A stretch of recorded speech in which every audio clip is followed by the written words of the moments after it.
further. I'm from Boston, and we hung on to mask mandates for a while, just ended ours. And I know there's a lot of debate, people get angry about that, but I treat masks the way I treat condoms. I try not to wear them.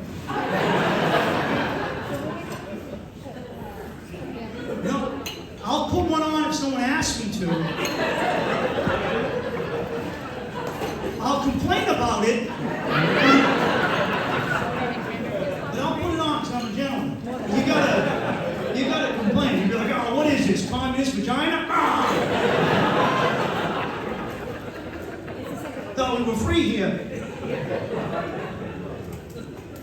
I really feel like trying to go into a supermarket if you don't know the area's mask situation is just like trying to have sex without a condom on. You just go for it. That's what you do. You get up your courage, you go for it. You assume if they don't want it, they will stop you before you enter. You get ready, you go, all right, I'm going to do this. All right, going in. Going in. Wait, no one's stopping me? Is this going to happen? Oh, shit, I'm in here. Oh, wow. Oh, you nasty stop and shop. Wow. Oh, Whole Foods never lets me do this. Oh,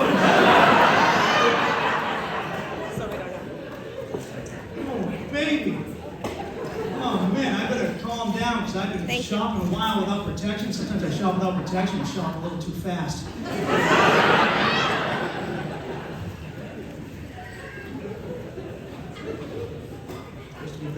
I moved to New Hampshire. I went to the woods. And you guys from New Hampshire? Yeah? What part? That doesn't count. I'm from real, I live in real New Hampshire, north of the tolls, you know? Like that's where it's fun. I live up north of Winnipesaukee, and if you guys want to have some fun, some real fun, what you do is you go up north to like a town like Berlin in northern New Hampshire or in Maine, and you get on Tinder and you just swipe. Oh boy, there's a lot of lazy eyes. Oh man.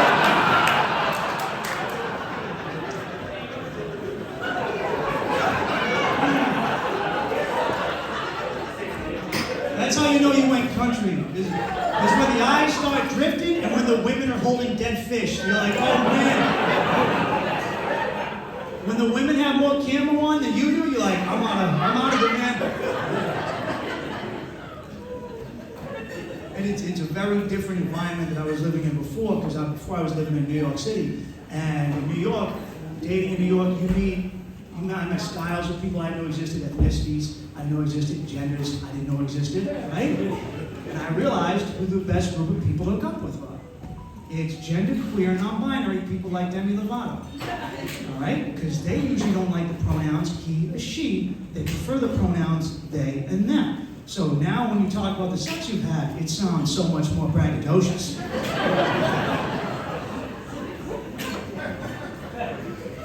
Like I work construction, I'll be on a job site, and I turn to a coworker and I go, Frank, dude, I had the best lay ever last night. He goes, really?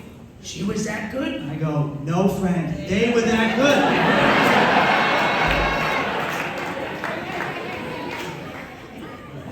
How many people did you smash? 3. It was 3, man.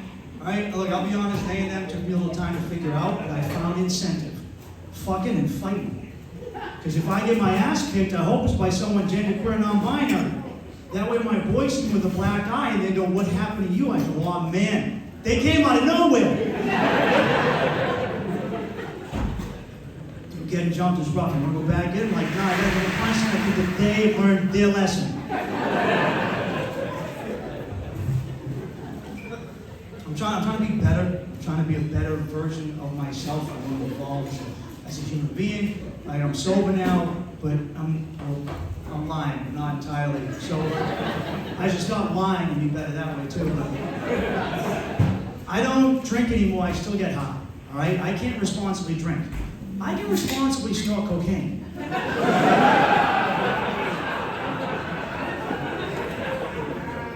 I can, just 2 or 3 lines for me. Anyone that I get the jitters, and that's no fun for anyone. I never was that big into blow, because number 1, it's a rich man's drug. I had the money for it, but also 2, I couldn't do it after I stopped drinking 6 years ago. Did you ever done cocaine? itself is fucking awful. It's the worst. You just sit there and you go, I spent $100 of a panic attack and a soft dick.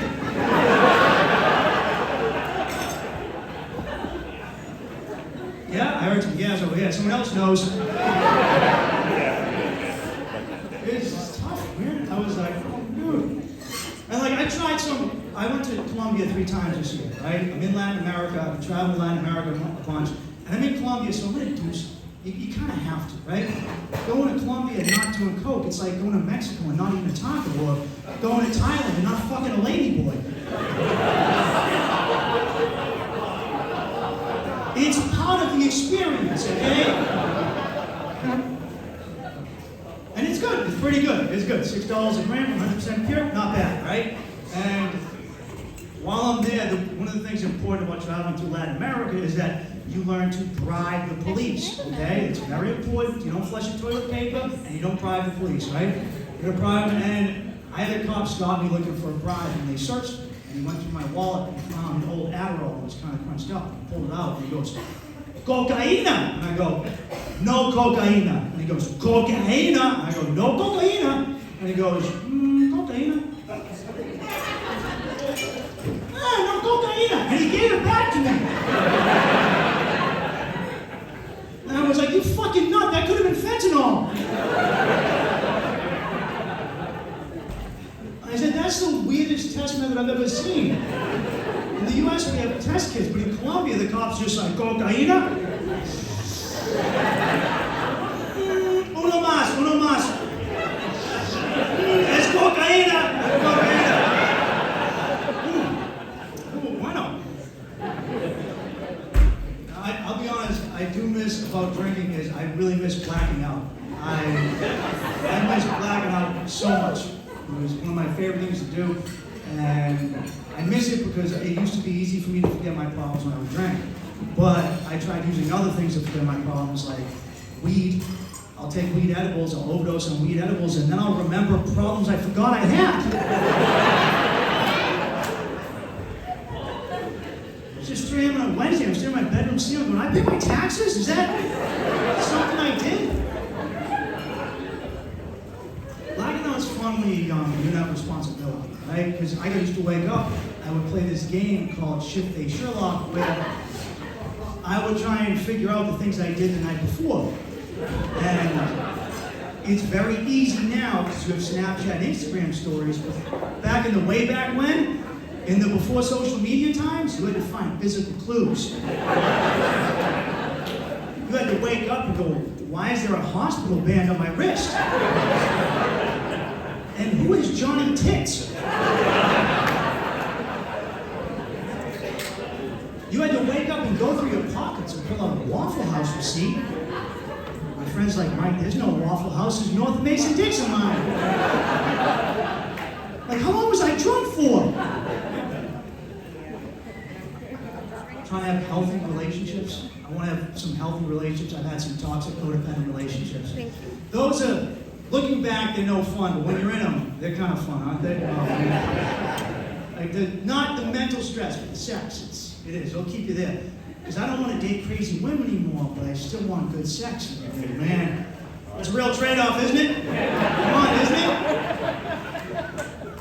Good sex or mental stability? It's a tough one. It's a real gamble. Look, trauma plus time equals kink. It's just how it works. I know. You know, you ever go on a date with someone who's completely normal? It's boring. It is. And she goes, I get along with both my parents. You go, you're not gonna like handcuffs.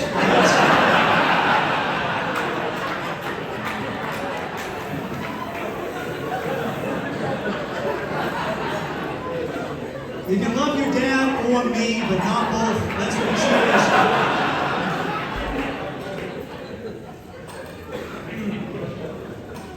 You'll stay in a fucked up relationship for a long time if the sex is good. You will. I've done it. I was with a girl for years, and early in our relationship, she got high in Klonopin and tried to stab me with a steak knife. Real New England love story that one was.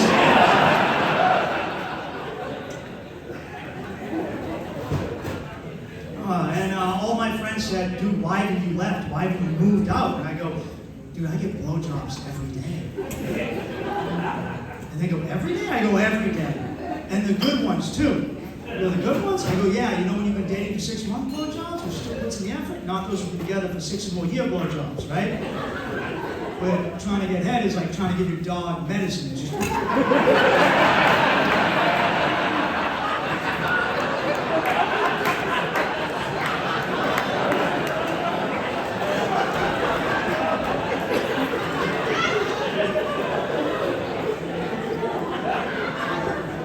And you gotta sit there and go, do I have to put this in cheese and rub with blood?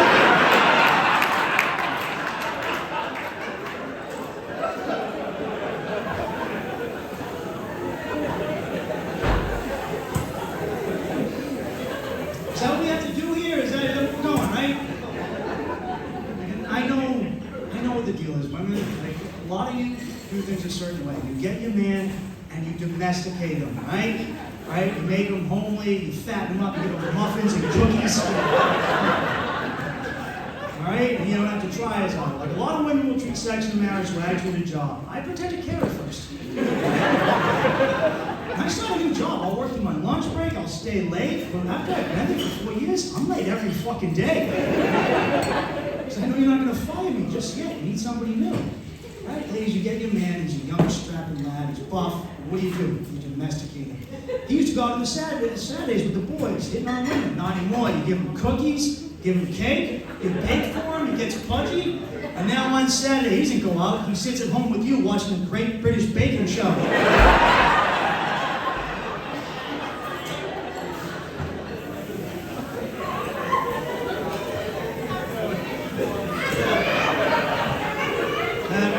That was a laugh of a woman who does that.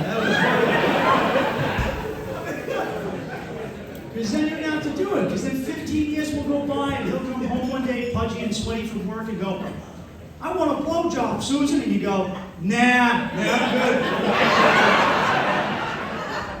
And he goes, but I want a blowjob. And you go, nah, I'm good. And he goes, I'll leave. And you go, no, you won't. No, you won't, Frank. Frank, you're a fat, 45-year-old alcoholic plumber from Woonsocket, Rhode Island.